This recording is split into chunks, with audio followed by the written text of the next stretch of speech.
এই জবরের বাম পাশে খালি আলিফ, পেশের বাম পাশে জজমওয়ালা ওয়াও আর জেরের বাম পাশে জজমওয়ালা ইয়া মাদের হরফ হলে যেমন এক আলিফ টান দিয়ে এক আলিফ পরিমাণ লম্বা করে পড়তে হয়, সেম ভাবে খাড়া জবর খাড়া জের উল্টা পেশ হইলেও এক আলিফ পরিমাণ লম্বা করে পড়তে হয়।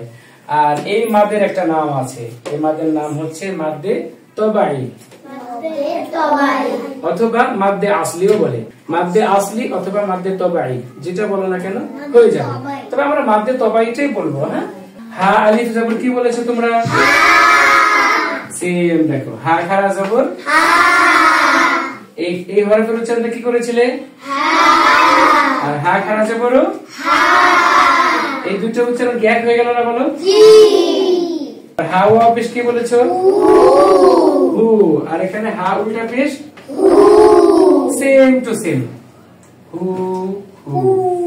আর এখানে হা ইয়া জের কি বলেছিলে? আর হা খাড়া জের আমি কিন্তু বলিনি, তোমরাই বলে দিয়েছো। পড়াটা এত সহজ যে মানে তোমরা নিজেরা বুঝতে পেরেছো, এই জন্য তোমরা নিজেরাই বলে দিয়েছো। আজকের ক্লাসের পর থেকে যেখানেই জবরের বাম পাশে খালি আলিফ, পেশের বাম পাশে জজমওয়ালা ওয়াও আর জেরের বাম পাশে জজমওয়ালা ইয়া মাদের হরফ খাড়া জবর খাড়া জের উল্টা পেশ পেলেও আমরা কি করে পড়বো? এক আলিফ পরিমাণ লম্বা করে পড়বো। ঠিক আছে, মনে থাকবে? তাহলে এই পড়াটাকে আমি একটু সাজিয়ে বলি, আমার সাথে সবাই বলবে। মাদ্দে তবাই জবরের বাম পাশে খালি আলিফ মাদের হরফ, পেশের বাম পাশে জজমওয়ালা ওয়াও মাদের হরফ,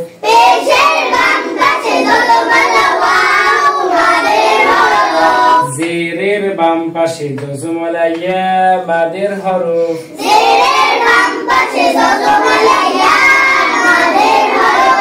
মাদের হরফ হইলে ডান দিকের হরকতকে এক আলিফ টানিয়া পড়িতে হয়, ইহাকে মাদ্দে তবাই বলে। যেমন হা আলিফ জবর হা, হা ওয়াও পেশ হু,